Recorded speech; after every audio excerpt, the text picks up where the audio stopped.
Welcome back to the Discount Property Investor Podcast. Our mission is to share what we have learned from our experience and the experience of others to help you make more money investing like a pro. We want to teach you how to create wealth by investing in real estate the Discount Property Investor way.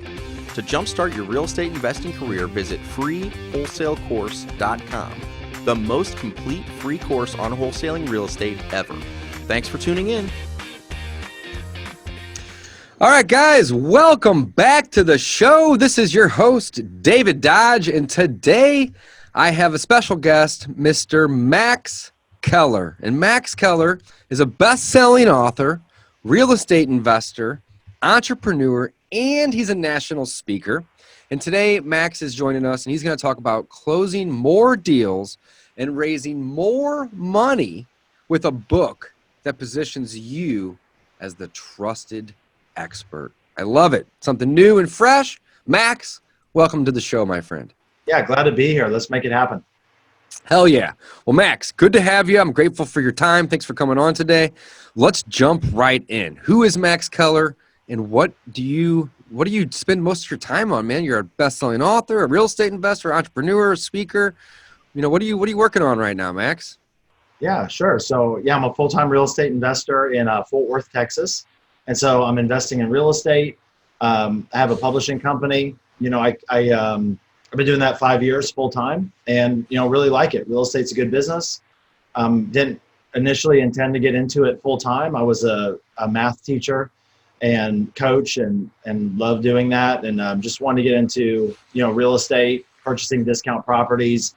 Just like 1 or 2 a year was my goal when I started. I just wanted to supplement my income. Start building some.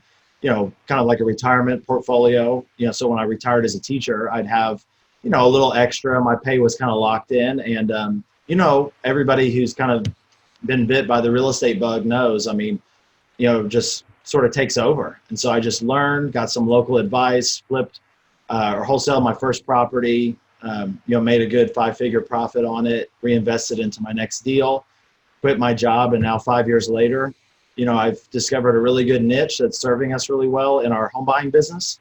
Save Your Home Buyers. You can check us out on Facebook.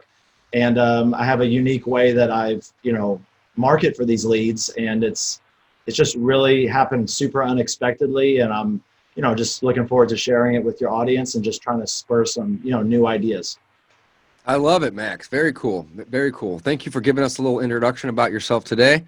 You've been doing this, it sounds like, about as long as I have full time, for maybe 5 or 6 years, give or take, something like that. Yeah. Had you been investing prior to that at all with real estate, or no? No, not really. I tried to start doing real estate when I was in my 20s, but I really didn't know. I just was kind of lost. I thought I knew more than I really did. I didn't understand just how to be coachable. I'm really different than I was. I think maybe every decade we change. So I always drove around. When I first got my license, I would go pull flyers for houses. I always wanted to live in a better house, a bigger house. And, so I was always into real estate. I just couldn't figure out how to get into it. And then when my friend, bought a rent house, it kind of got me, the idea. And then it just, it's obviously taken over and I love it, but it's a good business. I don't think it's going to go anywhere. No, not at all. I've been investing for probably close to 16, 17 years, but only full time for about 5 or 6. So I was just curious. Yeah, you're absolutely right, though. It's definitely not going anywhere. People need food, they need water, and they need a roof over their head. Right. It's just kind of one of those things. It's definitely top 3, top 5 things you need to survive. You got to have shelter. You freeze, you'll die from mosquito bites, whatever it is.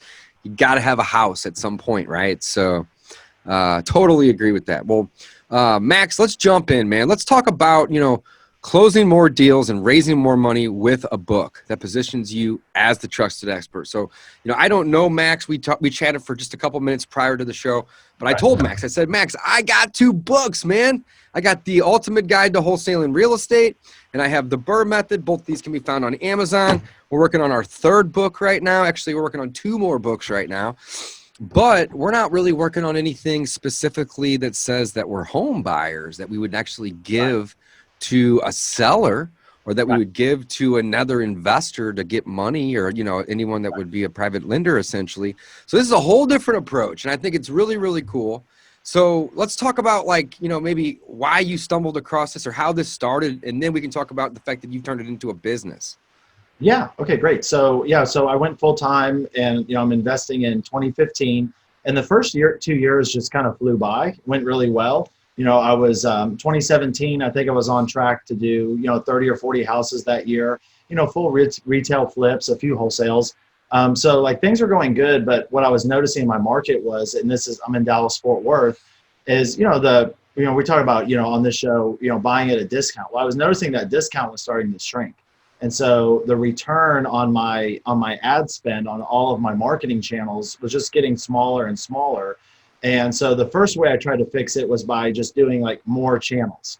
So literally I was the guy who was in every mastermind. I'm buying every list. I'm stacking all the lists. I'm trying a lot of different Let me guess. You were doing more deals, but your expenses were going up and you were making less money than you were.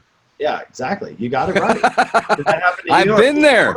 I'm coming out of that right now. Right. Where it's like, man, I'm doing, we went from doing 6 or 7 deals to 12 or 14, but we're making less money because our expenses are through the roof. So right. you gotta balance that. Yeah. So I love it. Yeah. So that's what I did. Is the first thing is like, I knew there was a problem. So I wanted to solve it. And then it didn't actually take very long to figure out what the problem was. The problem is that the stuff I was sending out to other people, my motivated sellers were getting the same messages from, all the other fix and flippers and all the other wholesalers in my market. The number was growing every day. What else was growing is the number of people that were willing to pay more than I was willing to pay. What also was growing was it was getting easier for motivated sellers to find those people who are willing to pay more. So like every metric is sort of going in the wrong direction. The only one that was going in the right direction was just increasing, retail prices. That's obviously, a good thing. When you buy it 6 months later, half of the profit you made is on the appreciation. But yeah, the competition has gone, 3x, 4x since when I started 5 years ago. I think a lot of it has to do with, the barriers to entry are a lot less now. Like, I endorse PropStream. You can see I got my T-shirt on today, right? I use them. I like them a lot. Yeah, PropStream's great, and like with PropStream, you can get motivated seller lists. You can get a contact for a penny.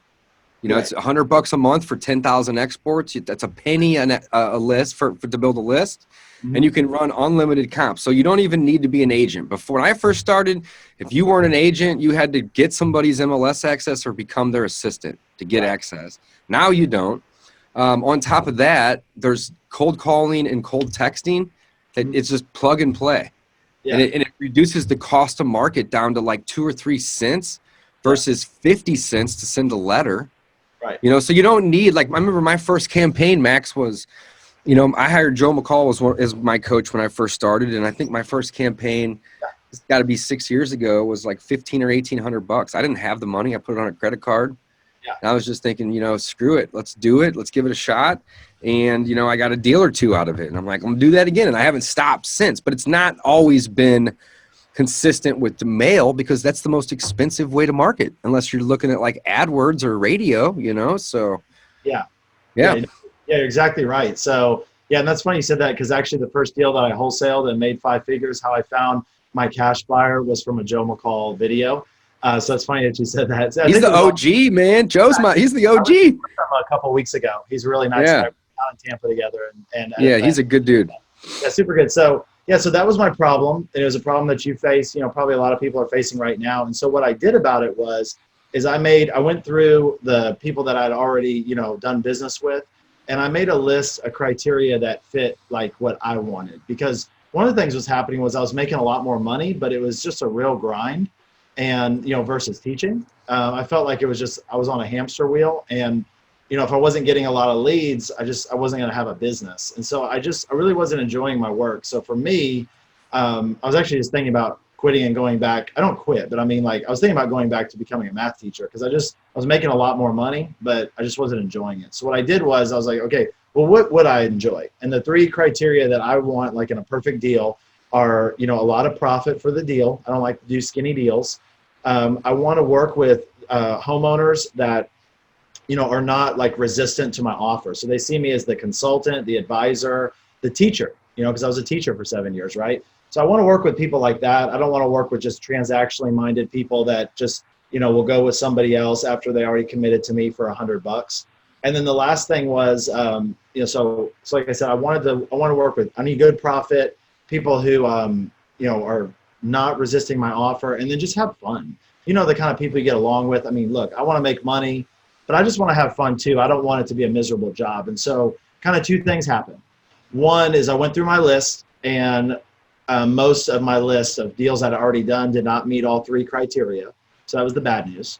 The good news is that ones that did, I was a math teacher for 7 years. You don't have to be a math teacher to see the pattern. It was so obvious. My best deals for me, everybody's criteria is different. I encourage people, create a criteria for you, because I really do believe in what Dan Kennedy says, in the riches are in the niches. And the niche that I decided to go after was senior homeowners. And the reason was for a myriad of reasons. One, a lot of these senior homeowners, it's full equity houses. They're very confused about their options. They've lived in the house 30 or 40 years. They're calling all these different salespeople, and that's all they are, salespeople. And they call an investor to find out what their house is worth. The investor tells them why, realtors are no good and they're the best investing company. Here's a picture of my dog and my family, a bunch of stuff nobody cares about. Then they call the realtor. Realtor tells them why investors are trouble.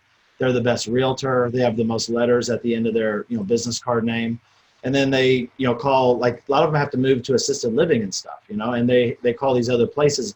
And everybody's just trying to sell them into stuff. And they don't necessarily, the customers that I was working with, these weren't rich people, okay? These were folks that drove a school bus, they retired, and they've got a little pension, a little Social Security, they own their house, but there's like all these things happening at once. They're trying to figure out what's going on.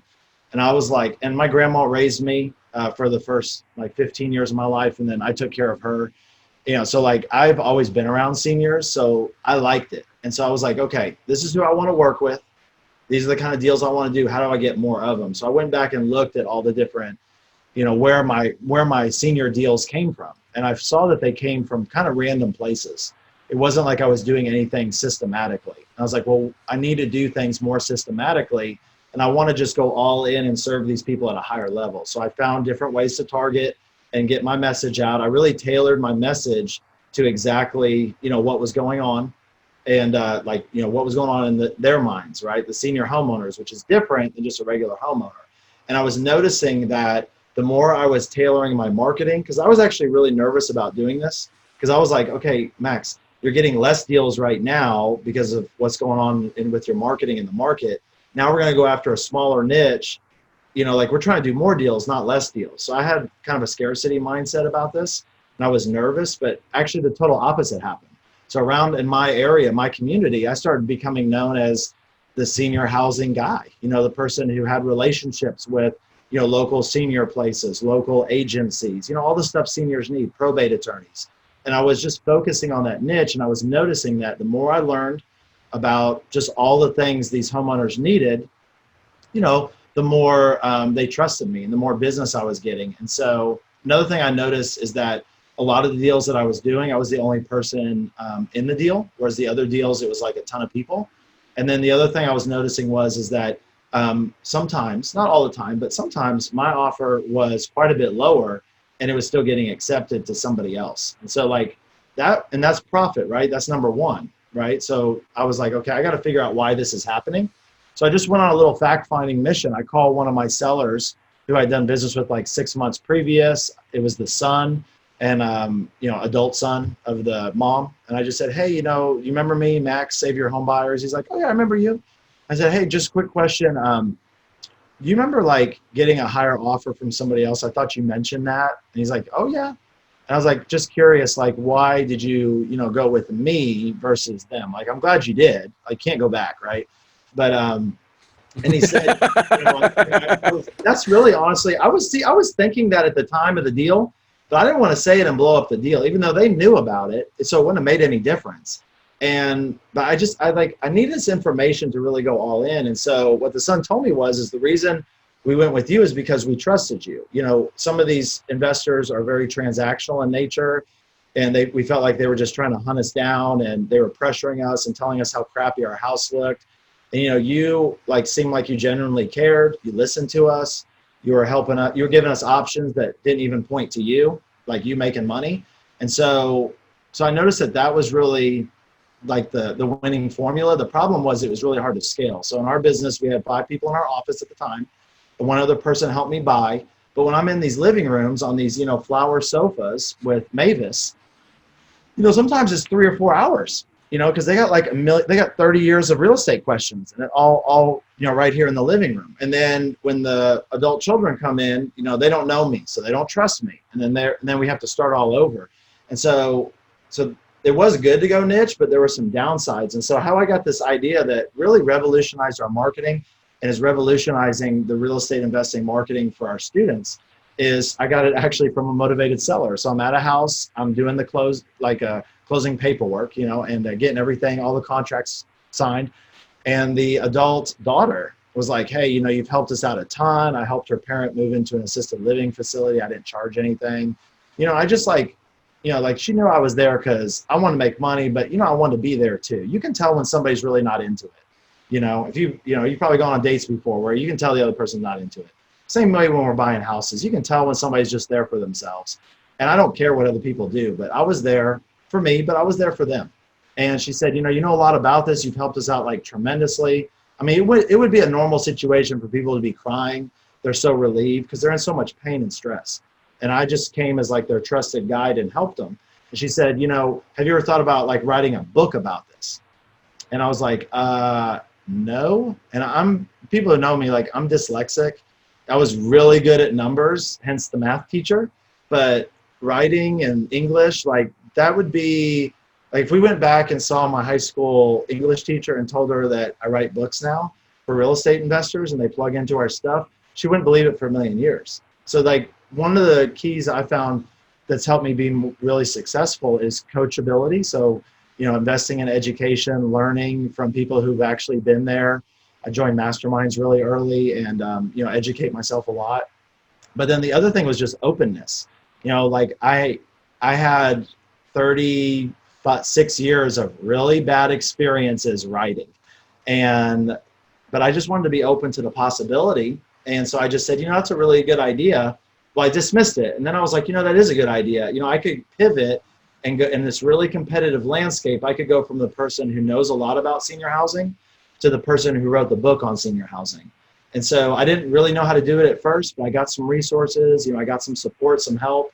It took hundreds of hours, I won't lie. Now we've made it really easy where people can plug in and it's so simple. But for me, it was a journey. And I actually have a book that I wrote for real estate investors to help them write a book or an ebook. And it's we sell it, but I'm going to offer it to your audience at the end. I don't want to spoil the surprise, but I'll give your audience the code for a limited time. They can download a copy. It's called the Real Estate Investor Book Writing Checklist. And it's sort of like what I wish I had, because I had no idea, David. I mean, I was so not prepared. So here's what I did. I think anybody just listening, even if you never write a book, but you want to get more business, you want to get more discount properties. Well, how do we do that? Is we got to find the right audience, people to target, and then we have to, obviously there has to be an appeal factor. We have to be speaking to their pain, right? So I just wrote down all the questions I had been asked over and over and over again, and by these sellers in their living rooms, wrote down the answers, pros and cons, and just started building it out. And that became my first book. It's called Home to Home, the step-by-step senior housing guide. And then I created a companion workbook to go with it. And that I printed out 100 copies. I didn't really know what I was doing. And I just started giving them away as my business card.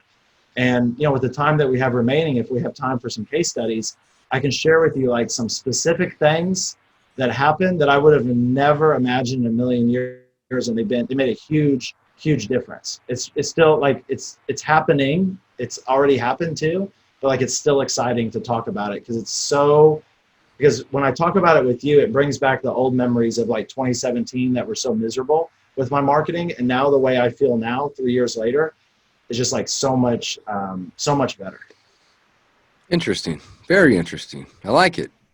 So great story, man. Great story. So you basically stumbled across this from a you following up with somebody asking for feedback essentially. And they said, check it out. This is something that you should do. You didn't think that You had never even thought of it, but then you did it. You ran with it. So you created your book. How many pages is your book? The one that you give to the seller. And it looks like you've got a couple books, obviously. How many books have you written? Well, now 3, but we license them to other people. So I'll explain that. That was the award I got with Robert Kiyosaki, that picture. We got this award for Industry Innovation of the Year, and it was at a big real estate conference. It was nice to get that and to share a stage with Robert and, Harry Dent and all these really great people was super cool. But what was super cool is to do something different, because what I was getting tired of is like being seen by my customers like the same as everybody else. I would get called by motivated sellers, a dime a dozen. If I couldn't come over to their house in 30 minutes, they'd be like, well, I'll just call somebody else because you guys are a dime a dozen. And, that sucked, because when I was a teacher, I wasn't a dime a dozen. I taught at an inner city school. Those kids didn't have a lot of fathers, and I loved every second of what I did. And I made a difference with those kids. I still see them in, the area, and I run into them and on Facebook and stuff. They're doing really good. So I wanted to make more money, but I still wanted to have some kind of impact. I wanted to make a difference. And I knew, David, that I was doing the research. I was building the relationships. I could add more value to the deal. The problem is when I was working with just everybody, well, they didn't see the value. When I started working with seniors, they saw the value and they wanted to work with me for that. And so it felt a lot better to do something different and stand out. And so kind of where we took all that is it's kind of a funny story. So I'm using the book in my market and I'm giving it out, and I'm noticing these benefits that I wasn't anticipating. So the first thing I noticed was I go to somebody's house, I give them the book, and they're like amazed. They think I'm like a celebrity. And I'm like, no, it's just a Max and the home buyer guy, like no big deal. And they don't want to talk to me. They just want to read the book, because the book isn't about me. I have some real estate investor friends that read some great books, and it's their memoir, and it's about how to invest in real estate. And those are good books. But like my motivated sellers don't care about that. They just want to know how to fix their problem. So I didn't see, and all I wanted to do with the book was get more customers. And I read a book that talked about in high margin businesses like we're in, the number one way to make money with a book is not to sell it. People who are already famous are the people who make money selling a book. The way to make money with a book is to get more prospects, more customers, and if I'm wholesaling for an average of 15 grand and my retail fix and flips on a 250 ARV and DFW are, 40, 45,000, that's a very valuable prospect. And we know this because that's why there's so much competition. Competition's good because you're somewhere where there's something going on, but it's bad when you're crowded out. So when I was giving my book out, I was noticing that people were reading it. They didn't even want to talk to me. They were like so interested. So then what I started doing was when people call us up, I said, well, hey, because people call us, I mean, they still do if they haven't heard about our book yet. And they're like, hey, I saw your stuff, come over right now, that kind of thing. And I'm like, whoa, hit the brakes. Have you gotten a copy of our book yet? They're like, your book? And all of a sudden the whole thing switches. Now the control from being in the motivated sellers side of the phone goes to mine, because I'm the expert, credible authority here. And I said, well, here's what I'd like to do for you. Do you need us to come over like right now? Is something going on, 911? Or can we come over in a couple of days? Because I want to give you this valuable content so you don't make any mistakes. And they're like, okay, what is it? And I'm like, what's my book? So chapter 3 is all the ways to sell your house, pros and cons of each one. If I send you a copy of it with a courier and I sign it, will you read chapter 3 before I come over? And they're like, yeah. And it's just like everything is shifted. And the whole power control over the phone is shifted. I'm the person who's writing the prescription. I'm not taking orders from the motivated seller, no disrespect, but I'm the expert in this transaction, so we need to follow the process. And when it gets real crowded and the motivated sellers are getting 1,500 messages every day, they're sort of like, okay, cool. I have something everybody wants. So if you want to come into my living room and get it, you're going to have to pay me dearly for it. And so how we counteract that whole mindset shift, and we shift it, the whole thing in a seller's market is like that, through credibility, expertise, and to become more trusting. So we send the book, and it does a couple of things. One is it gives us instant credibility. They read chapter 3, they read our story, then they end up reading the whole book before we come over, because they haven't gotten a lot of autographed books from the author. And so 2 days later when we come over there, we're already pre-sold before we walk in the door. It used to be I was trying to interview, it felt like a job interview. I'd be sitting on the couch, and I'd be like, all the reasons why you should go with me. And 10 minutes after, there's some other investor coming through. and just like, I mean, I've been to some where there's like 10 investors on the front yard. Have you ever been to Yeah, those? I've been to those too. Mm-hmm. Yeah. So we don't do that. So what happens is, and when I first, like I said, all this stuff is my experience. My students use it now, but I never expected that in a million years. I'll tell you that right now. But I didn't know any of this was going to happen. It sort of evolved, and we picked up the trends, and they were good trends. One thing that kind of maybe finish up one case study with this if we have time. Something totally random, unexpected happened. Well, I'll finish that other story. So one time I was doing this deal, lady got my book, and I'm like, well, who else are you like considering? Because that's what I took John Martinez. He's a friend of mine. He does great sales training. He lives in your state. I was just at his house a couple months ago. Really nice guy. And, like step 6 in his training is like, you're supposed to ask who the competition is. So even though I never wanted to ask that question. So I said, well, who else am I competing with for this deal? This was after a book. And the lady goes, well, nobody. I'm like, well, I'm okay with that, but can I ask why? Because I'm thinking to myself, I'm almost like looking at her kitchen table and there's like a stack of postcards from people who are not me. She goes, well, I did call a couple of people before I found you. But then once I met you, I called them and told them not to come over anymore. And then I had a list of some people pointing to the stack in the junk mail, right? This is how we go from junk mail to the coffee table. It's totally different. The books don't go in the junk mail. They're on the coffee table. She goes, but I didn't call them because why would I work with anybody else when I already have the person who wrote the book on the subject? And I was like, oh, snap. Thank you, Jesus.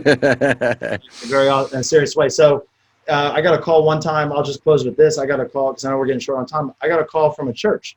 Didn't know who they were, don't know how they got my book, but they said that they had gotten a copy of my book from somebody who goes there, and they wanted to know if I could come and speak to their congregation and like do a workshop. And I didn't have, slides. I wasn't really that prepared. I just brought some of my books, and I gave one to everybody who showed up. The church did all the marketing. They had all the people there. And, it was so cool because I felt like I was back in the classroom, right? But instead of, students, and I love working with students, but, the pay's not real good being a teacher, let's be honest. And now I'm in an audience with 25 homeowners all at the same time. So I'm basically doing a sales call, but instead of doing it with one person, I'm doing it with 25 people at once. The big difference is they don't see me as a salesperson. They see me as an author, an expert, credible, trusted person. Yeah, you change the narrative. You reframe it completely. I love it. I think it's a great approach. So you're typically mailing people a book and then setting an appointment for 3 to 5 days behind that typically, right? It's sooner, but yeah, usually a couple of days. What we'll do is we'll reach out with our normal channels and the channels that have opened up to us by being an author. And they're different. We teach those. And then, yeah, we send out our mail now. I never knew what a transitional call to action was. I always had like a benefit statement, why you should work with us and our phone number. But now where we've pivoted, that was getting us a 1% response rate, 0.5%. But where we've pivoted and increased the response rate 3 to 6 times it sounds simple, but it works. And now I'm kind of learning why. But we just put a picture of our book on whatever we send out, digital or physical, and say, hey, if you're not ready to sell, that's cool. We wrote this book. You can go online and buy it for $13, or you can call our office. We'll send you a copy for free. And so we get phone calls from that. And that's really where a lot of our warm and cold leads come from. And because we have a follow-up system in our business, but most importantly, we have a bandit sign in their living room, which is our book on the coffee table that they cherish and they don't throw away. It's sort of like automatically following up, and it's making a physical touch point with them. So we have access to people's homes through that. So that helps us convert the warm and cold leads. And we get calls 3 months, 6 months later, because there's probably plenty of people before a book for me and, people who have you've reached out to, David, that you're their number one choice. It's just by the time from when you last reached them to when they want to do something now, so many things happen. They just sort of forgot or lost track of our info. I mean, wouldn't you agree? Yeah, no, that makes sense. Follow up is the name of the game in this business for sure. And if you put a bandit sign inside their house, that's awesome. So Max, this is great. I love it. This is amazing. Let's talk a little bit more about your business of helping people, right? So it's easy to see what a powerful marketing tool a book can be. I think everybody agrees on that. For the average investor who's thinking though, like, hey, I buy and sell houses. How am I supposed to write a book? So where do they start? Yeah, well, the good news is that if you're thinking that right now, so is your competition. So traditionally, writing a book has had a high barrier to entry. That's why very few people do it. We've simplified the process here in the real estate investing space and made it easier than ever. But there's really two ways to do it. I'll break them down real quick. So there's DIY and ROI. So the DIY method is for the investor that's used to doing all aspects of the deal themselves. They like to roll up their sleeves, get their hands dirty. It takes a little bit longer to see results from that method, a little more trial and error. But if somebody wants to go DIY in their business, there's like nothing wrong with that at all. And so what we've done is created the first of its kind. It's called the Real Estate Investor Book Writing Checklist. And so I'm going to share with your audience at the end a link where they can download it. And it basically just breaks down, if you want to write a book, an ebook, just improve your sales copy. This is how to create an how-to document, okay, a reference guide, teaching your motivated sellers, your ideal prospects, something to draw them in. So if you want to do that, I'll share the link at the end, and you can write, your own book. There's resources out there. I did it. If you don't have the time to invest, or you're more of the second kind of investor, the ROI, ROI investors are just like, it's time is money. They want to be at houses closing deals. You said you were looking at 3 properties today. They want to be locking up more money. But all the other parts of the business, they want to outsource to other people. And so what we've done is become that outsourcing arm for real estate investors who are really serious about standing out and positioning their marketing totally differently. They inject a couple hours of their time. And then within 30 days, we plug them into some licensed content so that they can be passing out their book to motivated sellers. We have some niche content for people who are trying to attract private money lenders. And then we have a whole back-end system built around it, so we show them how to implement it, because execution is everything. So that's sort of the 2 different ways real estate investors can use a book to leverage and get more of whatever they're trying to get. Cool. I like it. So let's talk numbers, man. What kind of time commitment is required? How long does the process take, and what are the costs involved? Yeah, great. So if you go DIY, it can be, you can do it on a shoestring budget, so that's good. The time, it just depends on your proficiency. For me, it took a couple hundred hours to do my first book. There's the editing, the proofreading, finding all the different people to help me putting them all together.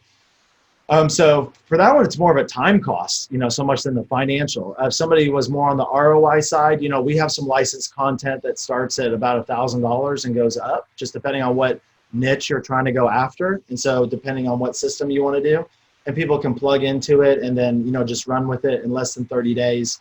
They can have their book and, be passing them out and putting it into your marketing. So there's 2 roads, and, it just depends on what you want to do. I like it, man. How long does the process take? You said about a month, like best case? Yeah. So the way we work it is we really simplify the process. So real estate investors who get involved in what we do, they plug in about an hour of their time. We have a real easy form where they supply their content, or we get over the phone and help them. It takes less than an hour. And then from that point, within 10 days, they get a digital proof. They approve it. We send them a physical proof. And then once they give us the green light, we send them their copies that come with the package. We send them all of their marketing materials, all the templates we've created. And so, 30 to 45 days, they're passing their books out to the same people they're already marketing to. But, now, the sellers are seeing them, the private lenders are seeing them more as the educator, the advocate, the trusted expert than just the salesperson. So we found it, we have case study after case study on our website of people who are using it. And it's just, every day it's just remarkable. I really don't understand why more people don't do it. I think it's just because people don't know about it. It's pretty new. And, but you know how it works. When you get in early on something, it's really good. And what's interesting about this is like what we're doing with real estate investing lead generation books. I don't think has really been done before on a big scale like we're doing it. But it's interesting because it's new, but it's not. Books have been around for 4,000 years. Books are probably going to still be around. So the code that I have, before I forget, I want to share it with your audience, is that it's now an okay time to give. Yeah, now's a great time. Share it up. And so the website is our company for our publishing is dealschasingyou.com. And then if you just go to dealschasingyou.com/Dodge, DODGE, and then for a limited time, you can download a copy of the book, Real Estate Investor Book Writing Checklist. Check it out and, just consider using it's basically the framework on how to write a lead generation book to motivated sellers or private money lenders. And it's the guide that I wish I had when I started, because when I wrote my book, I got about halfway and I had to almost go back to the beginning because I just didn't have a lot of book writing experience and I didn't understand, the structure. So we put all of that in this book. And like I said, for a limited time, we're offering it as a free resource. So I hope you use it, implement it, and get a lot of, a lot of value from it. And then there's some other free videos and stuff you can check out on our website. Maybe it'll answer your questions. No, that's perfect, guys. Don't forget, dealschasingyou.com/Dodge. That's my last name if you aren't familiar. So dealschasingyou.com/Dodge. And he's giving away a free copy. Max, I got a couple quick questions for you real quick. So the time commitment is obviously very short, an hour or two, right? The process takes an hour. This is assuming that somebody works with you and not just doing it themselves, right? It takes the process for after they do that hour or two with you. It takes roughly, from they send you a proof 10 days later, give or take. But you're talking maybe about a month, give or take, right? What are the costs involved with the different options? Like, again, not do it yourself. Like, they come to you, right? Is there a couple different packages or is it just one option? That's the first question. Second question is, once this book is done, where do they go buy it from and order it from? Are they going through you to buy it every time, or is it a publisher directly, or is it KDP and Amazon, or how does that work?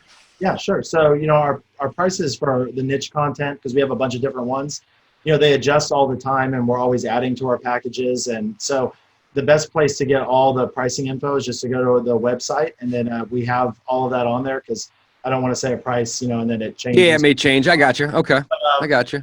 And then your second question was where they go. So we have, we use like a print on demand publishing company like Amazon. And so what we do is we give our audience and our students two links. One is a link for the retail link, so they can share that retail link with their audience, their motivated sellers. They go on there, it's got reviews, and people can buy the book themselves at the retail price, which, people are used to doing. Books are seen as a valuable item, more valuable than other things. And then we also give them the link where they can buy their books at cost.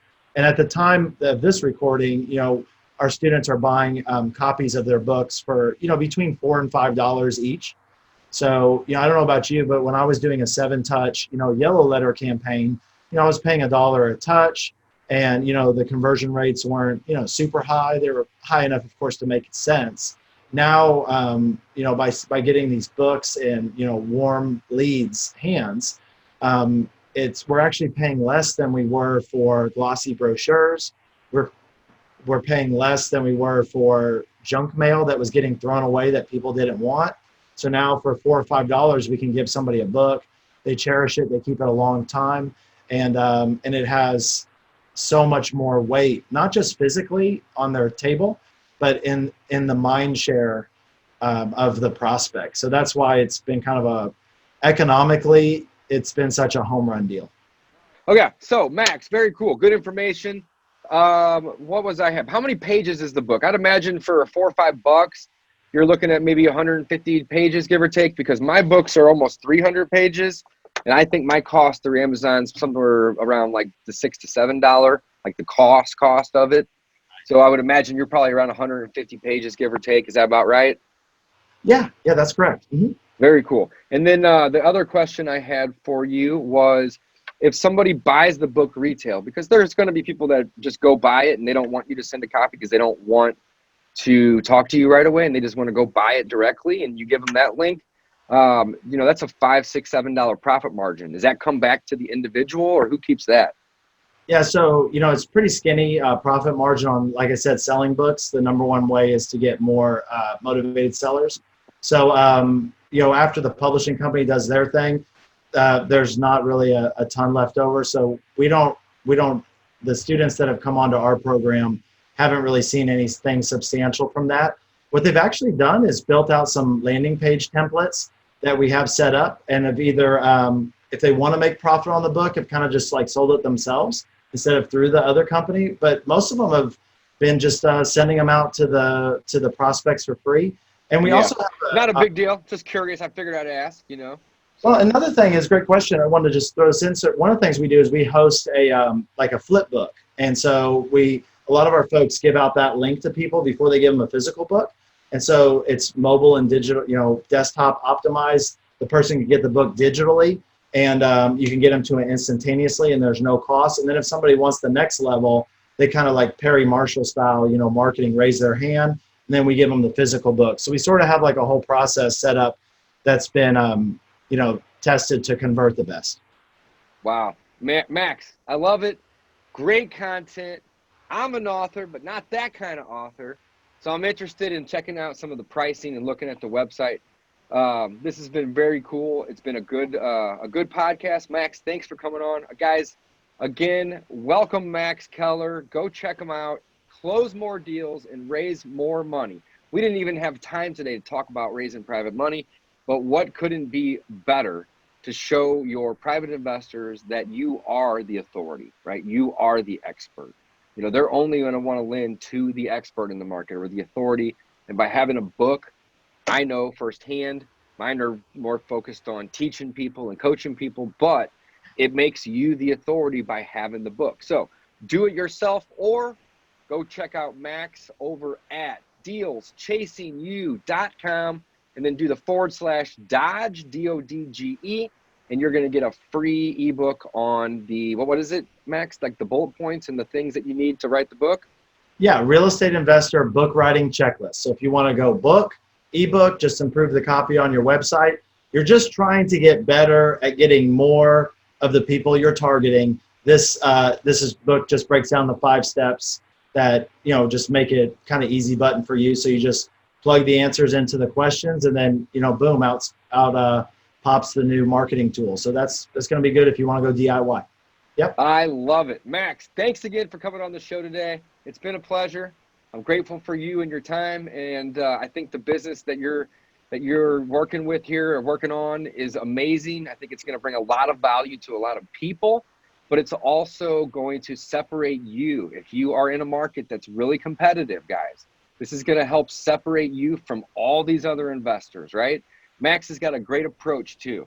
Don't just go drive right to the house right away, because then you're just another one of these people. Instead, maybe send them a book, maybe even drop one off to them, and then go back a day or 2 or 3 days later after they've had time to read it, and you're going to basically eliminate your competition. It's awesome.